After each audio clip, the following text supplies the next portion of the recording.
just a couple blocks from campus, has one of the highest crime rates in Tennessee. UTPD could help decrease those rates by adding more streetlights and emergency blue lights deeper into the fort.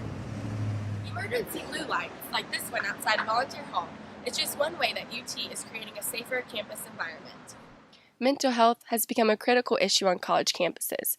1 in 5 college students are known to have a mental health condition. Hitting the books could be one of the reasons why. Students use activity desks like this stationary bike to relieve stress caused by an overload of schoolwork. Farmers markets like this one in Market Square are becoming increasingly more popular as families and young adults are turning towards healthier, more locally grown products. Area, come check out this farmers market from 11 to 2 every Wednesday until November 15th. For UT Today, this is Savannah Babcock reporting. I like living in the fort, but I do feel unsafe mostly, so I would look into moving closer to campus. Fort Sanders, just a couple blocks from campus, has one of the highest crime rates in Tennessee. My parents have mentioned to me before, when they came to visit, how they would like me to move closer to campus just because they have more resources to make it feel more safe. Emergency blue lights, like this one outside Volunteer Hall, is just one way that UT is creating a safer campus environment. According to UTPD, there are over 15,000 people living in the fort, and the number of students living in the neighborhood is double the residential population on the UT campus. This results in monitoring crime even more difficult. I've had an incident where someone has tried to break into my car. They didn't succeed, but there is a crack on my window because there's no camera surveillance or anything to where I could prove that someone tried to break into my car. The chance of being a victim of property crime in Fort Sanders is 1 in 14. UTPD could help decrease those rates by adding more streetlights and emergency blue lights deeper into the fort. Student living apartments around campus are doing their part to increase student safety by adding features like alarm systems and secured front doors. For UT Today, this is Savannah Babcock reporting. I really like helping out Second Harvest Food Bank because 1 in 4 children are at risk for hunger and 1 in 7 adults are at risk for hunger. It's really important that we help out here in East Tennessee because there are over 200,000 people going hungry just here alone. Even if you only can donate $1, that's 3 whole meals that can be provided to families in need. Catherine McCallan, a UT student, is using her senior year to bring some positivity to Rocky Top and the surrounding area by volunteering weekly at Second Harvest Food Bank. I just think they're very meaningful experiences where we can help out people and represent the volunteer community in a very positive light. So. Food and money are donated from grocery stores, corporate sponsors, and community food drives, and individuals in the East Tennessee region to try and put a stop to hunger. When I volunteer, we sort, evaluate, and repackage foods that come into the warehouse, and then we send it off to different churches and other organizations. Catherine's passion for helping those in the community comes from her wanting to make a difference in the area around her.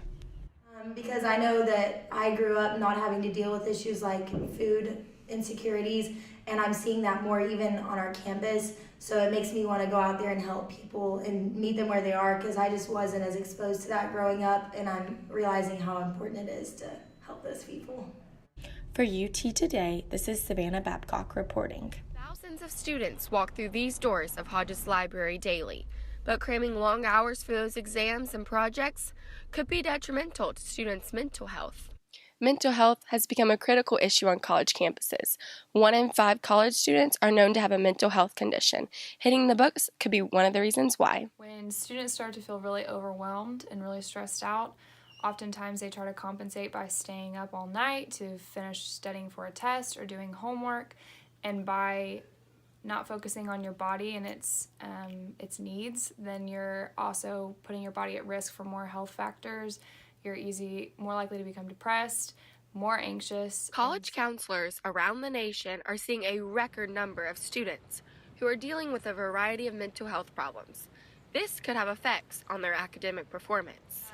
So when students get really stressed out with tests or projects, that stress hinders their ability to focus on their assignments and do well on the assignments because their body is not able to concentrate right and to focus. So you see a lot of decreased test grades. You also see a lot of anxiety with the pressures that school is putting on students. Their anxiety is getting a whole lot worse. The University of Tennessee is working to establish ways that help students avoid getting overwhelmed by all those assignments. Resources like exercise classes at the TREC, De-Stress for Success classes, and group study rooms are just a few.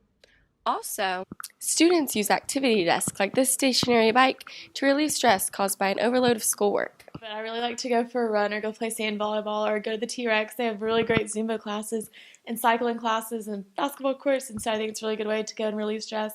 You get active, you get to go for like an hour or so, you get to socialize with some friends, then you get to go home, shower, and then do your homework, and you feel so much more relaxed because you got something accomplished. The rigorous demands of academic life can easily lead to mental health conditions like anxiety.